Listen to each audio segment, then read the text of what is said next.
वृषभ राशि वाले मेरे मित्रों, आज का यह वीडियो आपके जीवन का सबसे सुंदर, सबसे ज्ञानवर्धक और आपके जीवन को बदलने की शक्ति रखने वाला वीडियो होने जा रहा है।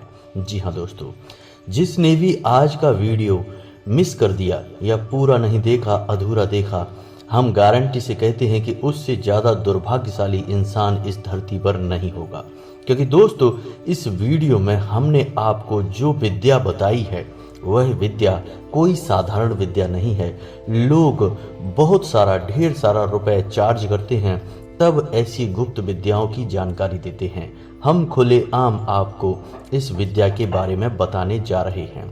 जी हाँ दोस्तों, यदि आपके जीवन में किसी प्रकार की समस्या चल रही है, नौकरी नहीं लग पा रही है, विवाह में देरी हो रही है, घर में कलेश रहता है, जीवन में सुख शांति गायब हो चुकी है, रुपए पैसे की तंगी है, व्यापार नहीं चल पा रहा है, कहने का मतलब किसी भी प्रकार की समस्या हो, कोई भी दिक्कत हो, हर एक समस्या का समाधान आज के इस वीडियो में आपको मिलने जा रहा है।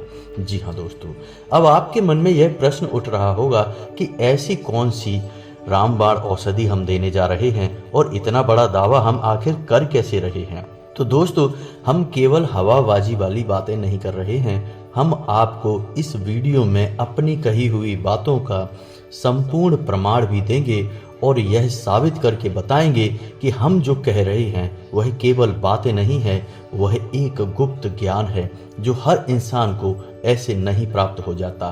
तो दोस्तों, आपको केवल वीडियो पूरा देखना है, शुरू से लेकर अंत तक वीडियो में बताई गई हर एक बात को अच्छी तरह से समझना है। और इस वीडियो में हम आपको कुछ ऐसी साधना के बारे में बताने जा रहे हैं जिससे स्वयं हनुमान जी मानव रूप में आकर आपकी मदद करेंगे। जी हाँ दोस्तों, आपकी जीवन की किसी भी समस्या का समाधान करेंगे। फिर चाहे आपके ऊपर पितृदोष हो, ग्रह दोष हो, वास्तु दोष हो, किसी भी प्रकार की प्रेत बाधा, भूत बाधा हो, हर एक दोष का समापन हो जाएगा।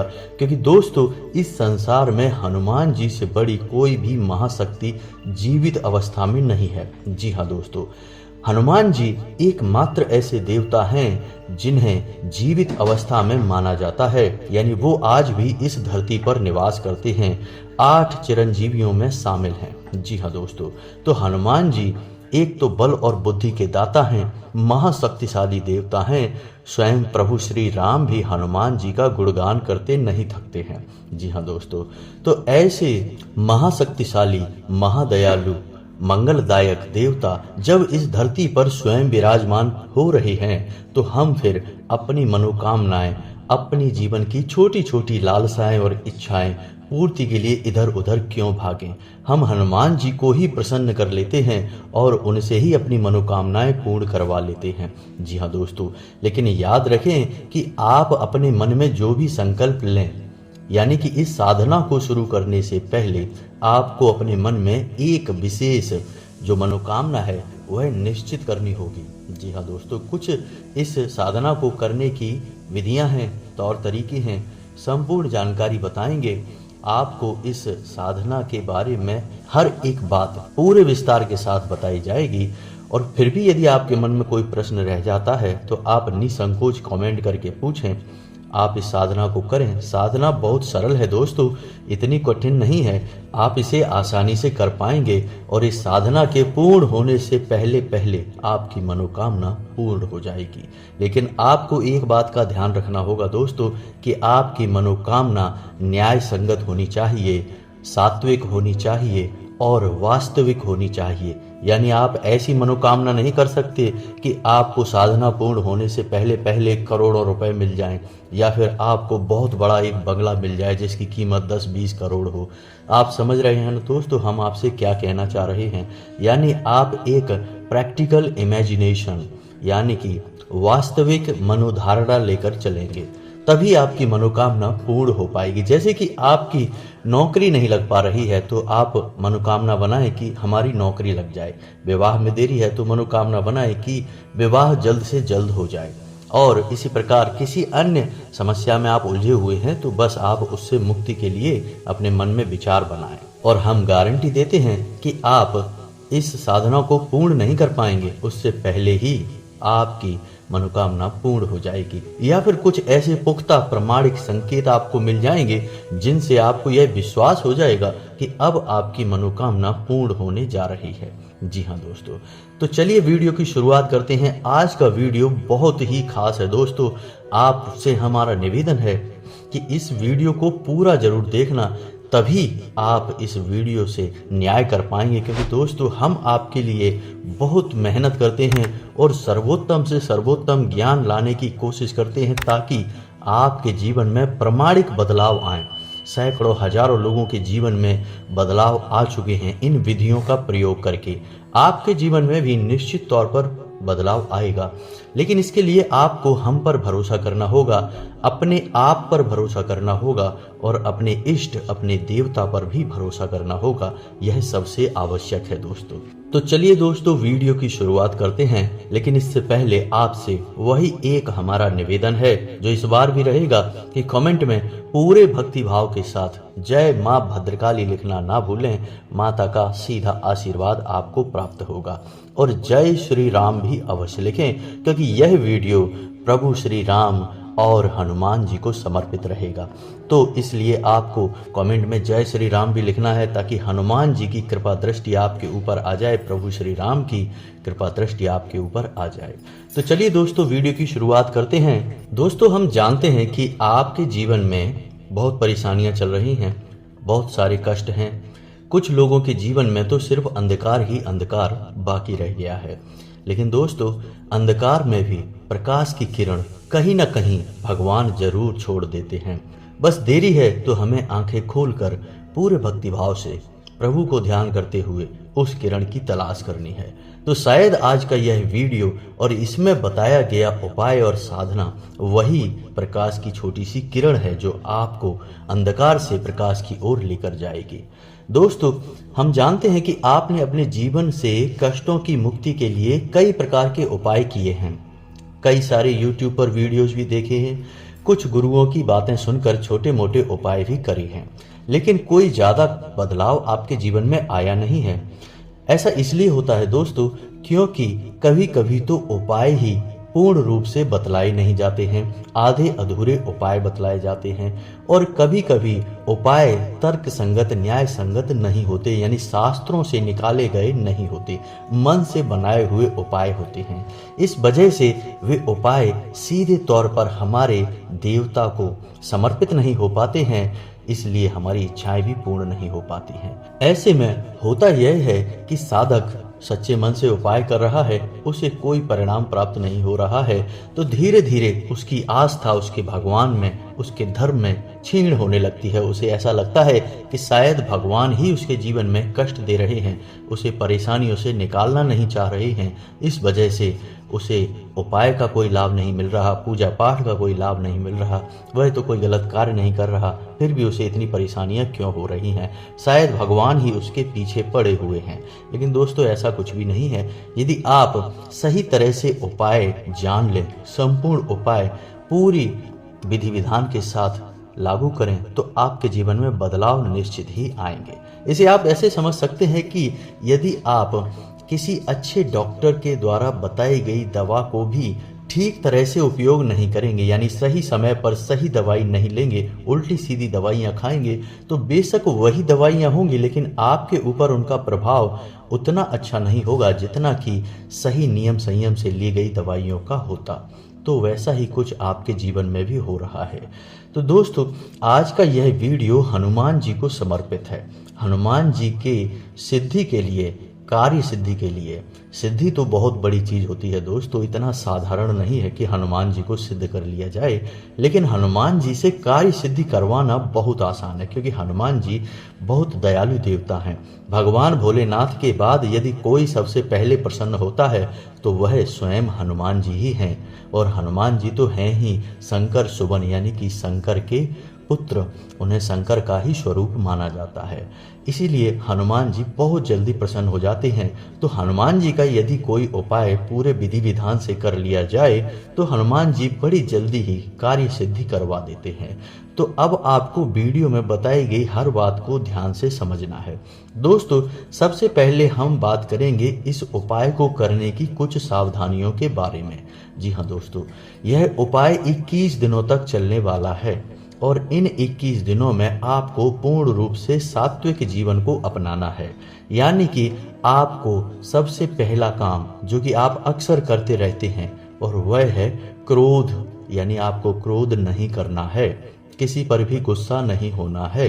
यदि वातावरण बन रहा है ऐसा जिसमें आपको क्रोध आ सकता है तो आप उस वातावरण को छोड़ दें, उस चर्चा को छोड़ दें, उस समय को ही टाल दें। लेकिन आपको क्रोध नहीं करना है, क्योंकि क्रोध करने से साधनाएं भंग हो जाती हैं। जी हाँ दोस्तों, दूसरा कि आपको पूर्ण ब्रह्मचर्य का पालन करना होगा। जी हाँ दोस्तों, हनुमान जी स्वयं बाल ब्रह्मचारी हैं, तो उनकी साधना में, उनके उपाय में ब्रह्मचर्य अत्यंत आवश्यक है। जी हाँ दोस्तों, मनसा वाचा कर्मणा, यानी कि तीनों भाव से ब्रह्मचर्य होगा। ब्रह्मचर्य का मतलब केवल यही नहीं है दोस्तों कि हम किसी के साथ संसर्ग नहीं करेंगे। ब्रह्मचर्य का मतलब होता है कि हम किसी के लिए बुरा नहीं सोचेंगे, पूर्ण रूप से सकारात्मक रहेंगे, ईश्वर का ध्यान करेंगे और सादा जीवन और सिंपल विचारधारा को अपने मन में बनाकर रखेंगे। यही ब्रह्मचर्य है दोस्तों, यानी ब्रह्म का आचरण ही ब्रह्मचर्य है दोस्तों। तो यह तो ब्रह्मचर्य की बात हो गई। तीसरा कि आपको अपने खान पान पर भी विशेष ध्यान देना है। आपका खान पान बहुत ही सात्विक होना चाहिए, यहाँ तक कि लहसुन और प्याज का प्रयोग भी आपके भोजन में 21 दिनों तक नहीं होगा। यह विशेष तौर से आपको ध्यान रखना है। आप यदि गलत खान पान करेंगे तो आपकी साधना खंडित हो जाएगी, पूर्ण होगी ही नहीं। जी हाँ दोस्तों, तो आपको अपने खान पान पर विशेष ध्यान देना है और हो सके तो जमीन पर शयन करें, यानी कि जितने दिनों तक आपकी यह साधना चलेगी आप जमीन पर सोएं। यदि नहीं हो सकता है तो कोई बात नहीं है, आप बिस्तर पर भी सो सकते हैं, लेकिन आपको शुद्धता का विशेष ख्याल रखना होगा। बिस्तर साफ सुथरा होना चाहिए, उस पर बिछाए गए कपड़े, बेडशीट वगैरह साफ सुथरी धुली हुई होनी चाहिए, रोज धुली जानी चाहिए दोस्तों। तो यह तो थी कुछ सावधानियां जो आपको इस उपाय के दौरान करनी है। इसे उपाय कम साधना अधिक कहेंगे दोस्तों, क्योंकि उपाय तो छोटे होते हैं, 1-2 बार करके चल जाते हैं, लेकिन यह साधना है जो लंबे समय तक चलेगी। 21 दिनों की साधना है दोस्तों। अब हम आपको एक बात और बताना चाहेंगे कि आप किसी भी छोटे मोटे प्रयोजन के लिए इस साधना को ना करें। जब तक आपके मन में गहरा संकल्प का भाव ना हो तब तक इस साधना को ना करें, क्योंकि साधना खंडित होने से बेहतर है कि करें ही ना। जी हाँ दोस्तों, तो यदि आपको सचमुच में भगवान की मदद की आवश्यकता है, आपकी तकलीफें पीड़ाएं बहुत अधिक हैं, तभी आप इस साधना में आगे बढ़ें और इस साधना में बताई गई सावधानियों को विशेष तौर से ध्यान में रखें दोस्तों। अब ध्यान से सुनिए कि आपको यह साधना कैसे शुरू करनी है। असल में इस साधना के 2 चरण रहेंगे दोस्तों। एक चरण जो कि मंदिर में होगा और दूसरा चरण जो कि आपके घर में होगा।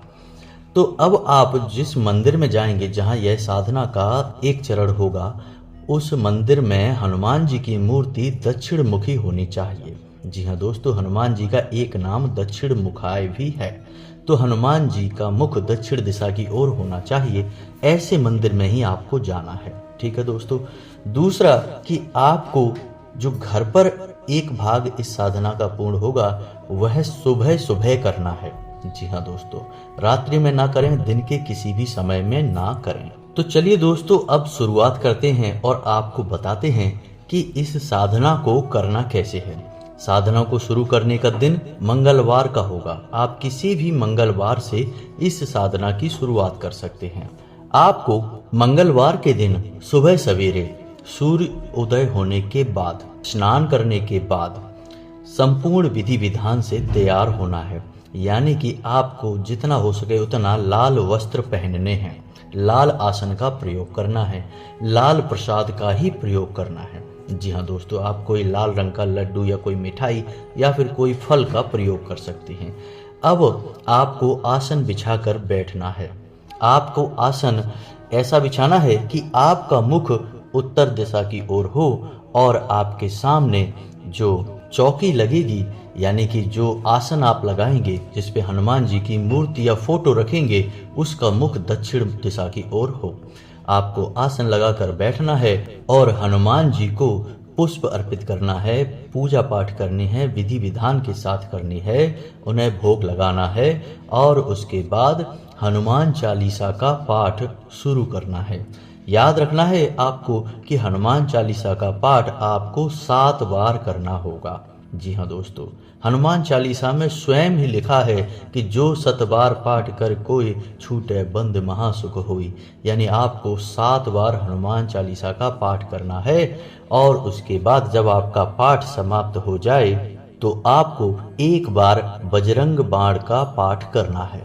जी हाँ दोस्तों, बजरंग बाण में भी आपको ध्यान देने वाली कुछ बातें रहेंगी दोस्तों, जो कि आपको कोई नहीं बताएगा दोस्तों, लेकिन हम आपको बता रहे हैं क्योंकि ज्ञान यदि अधूरा रहा तो वह बहुत ज़्यादा खतरनाक होता है। तो जब आप बजरंग बाण पढ़ेंगे तो आप उसमें देखेंगे कि हनुमान जी को शपथ दी जा रही है प्रभु श्री राम की, यानी कि एक भक्त को उसके भगवान की शपथ दी जा रही है।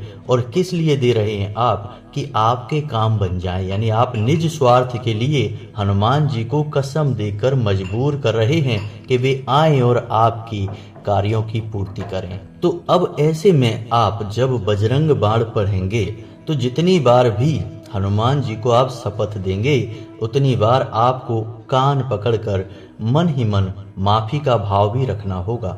जी हाँ दोस्तों, क्योंकि हम शपथ दे अवश्य रहे हैं लेकिन हम हनुमान जी के मान का, हनुमान जी के सम्मान का पूरा ख्याल भी रख रहे हैं। ऐसा हमें अवश्य करना होगा दोस्तों, अन्यथा बजरंग बाण के दुष्परिणाम भी बहुत भयंकर होते हैं, क्योंकि आप हनुमान जी को शपथ दे रहे हैं दोस्तों। और यह कोई छोटी बात नहीं है। तो आपको अपने मन के भाव रखने हैं, कान पकड़कर उनसे माफी का भाव भी रखना है और बजरंग बाण का पाठ करना है। इसके बाद अब आपका साधना का भाग शुरू होगा। यह तो आपकी साधारण सी पूजा पाठ थी, अब आपकी साधना का भाव शुरू होगा। आपको अपने दाहिने हाथ की अंजलि में जल लेना है और जल लेकर हनुमान जी की फोटो के सामने यह संकल्प करना है कि हे प्रभु श्री हनुमान जी, आप हमारी अमुक यानी इस मनोकामना की पूर्ति के लिए प्रयास करें, हमारी मनोकामना पूर्ति करें। हम आपके लिए अपनी मनोकामना पूर्ण हेतु यह संकल्प लेते हैं कि 21 दिनों तक इस तरह की साधना यानी कि यह साधना पूर्ण अवश्य करेंगे। और आपसे भी हम यह उम्मीद करते हैं कि हमारी साधना पूर्ण होने तक आप हमारी मनोकामना पूर्ण करेंगे और हमारी साधना को स्वीकार करेंगे। इस तरह का आपको संकल्प लेना है दोस्तों, क्योंकि यदि आपने संकल्प नहीं लिया और साधना कर डाली तो साधना का कोई प्रभाव नहीं रहेगा, क्योंकि संकल्प हमारे हिंदू धर्म में बहुत अधिक महत्व रखता है। संकल्प की शक्ति का बहुत बड़ा प्रभाव है। तो आपको संकल्प तो लेना ही है। यह आपको पहले दिन करना है, रोज रोज नहीं करना है दोस्तों। संकल्प लेकर आप दैवीय शक्ति को अपनी ओर आकर्षित करते हैं, जागृत करते हैं, ताकि आपकी ओर, आपकी साधना की ओर उस दैवी शक्ति का ध्यान बना रहे। अब इसके बाद आपकी घर की पूजा का भाग जो है वह समाप्त हो गया। अब आपको शाम का इंतजार करना है, यानी रात्रि के 9 बजे के आसपास आपको हनुमान जी के मंदिर में जाना है और वहां पर गाय के घी का एक दीपक जलाना है। अब आपको दीपक जलाते समय यह ध्यान रखना है कि दीपक आटे का बना होना चाहिए और आप उसे घर से बनाकर लेकर जाएंगे। जी हाँ दोस्तों, तो आपको वह दीपक जलाना है हनुमान जी के सामने। और याद रखना कि दीपक जलाते समय सावधानियां भी रखी जाती हैं दोस्तों। दीपक को ऐसे ही सीधे जमीन पर मत रख देना और किसी अन्य व्यक्ति के जलाए हुए दीपक से अपने दीपक को मत जलाना और घर से ही दीपक जलाने की संपूर्ण व्यवस्थाएं लेकर जाना, यानी माचिस वगैरह मंदिर से मांगकर प्रयोग मत करना दोस्तों। माचिस अपने घर से लेकर जाना, लाइटर अपना घर से लेकर जाना, जैसे भी आप जलाना चाहते हैं दीपक, यानी अपनी संपूर्ण व्यवस्थाएं अपने घर से बनाकर जाना। तो आप पहले दिन जब जाएंगे तो एक दीपक जलाएंगे, ठीक है दोस्तों। इसके बाद जब आप दूसरे दिन जाएंगे तो आप आटे के 2 दीपक बनाकर ले जाएंगे और उस दीपक को जलाएंगे। यानी सुबह की साधना जो हमने अभी बताई है उसे आप रोज करेंगे नियम से और 21 दिनों तक करते रहेंगे। और उसके बाद शाम के समय आप दीपकों की संख्या एक एक करके बढ़ाते चले जाएंगे। जी हाँ दोस्तों, ऐसा कार्य आपको रोज करना है। यानी तीसरे दिन 3 दीपक, चौथे दिन 4 दीपक, 5वें दिन 5 दीपक। इसी प्रकार 11वें दिन 11 दीपक और 12वें दिन 10 दीपक और 13वें दिन 9 दीपक। समझ रहे हैं ना दोस्तों आप? ऐसे करते करते 21वें दिन फिर से एक दीपक रह जाएगा और वह आपकी साधना पूर्ण होने का दिन होगा। हम उम्मीद करेंगे कि इससे पहले पहले आपकी यह जो मनोकामना है पूर्ण हो जाएगी। लेकिन दोस्तों अभी ध्यान रखना, अभी आपकी साधना का भाग पूरा नहीं हुआ है।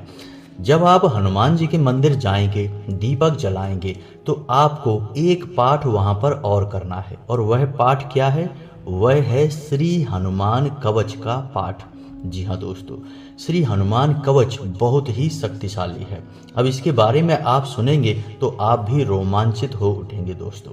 जी हाँ दोस्तों, आप हनुमान चालीसा पढ़ते हैं या फिर तुलसीकृत रामायण पढ़ते हैं, उसे श्री गोस्वामी तुलसीदास जी ने रचित किया था। लेकिन यह हनुमान कवच आपको आश्चर्य होगा जानकर कि स्वयं प्रभु श्री राम ने रचित किया था। यानी उन्होंने स्वयं इसे लिखा था और गाया था। कब गाया था? जब प्रभु श्री राम का युद्ध रावण से होने जा रहा था, तब स्वयं प्रभु श्री राम ने हनुमान कवच का गायन किया था और लेखन किया था। तो अब आप समझो कि इस कवच की कितनी अधिक शक्ति है। यानी जिसे स्वयं प्रभु श्री राम ने लिखा हो, रचित किया हो, आपको उस कवच का पाठ करना है। अब आप समझिए कि हनुमान जी पर कितना अधिक इसका प्रभाव रहेगा। अब इसके नाम से ही आपको पता चल रहा है कि यह कवच है। यानी कि यह आपके आसपास तुरंत ऊर्जा का एक ऐसा क्षेत्र बना देगा कि भयंकर से भयंकर नकारात्मक शक्तियां भी होंगी, आपसे छिटक कर दूर भाग जाएंगी, कभी लौटकर वापस नहीं आएंगी दोस्तों, याद रखना है।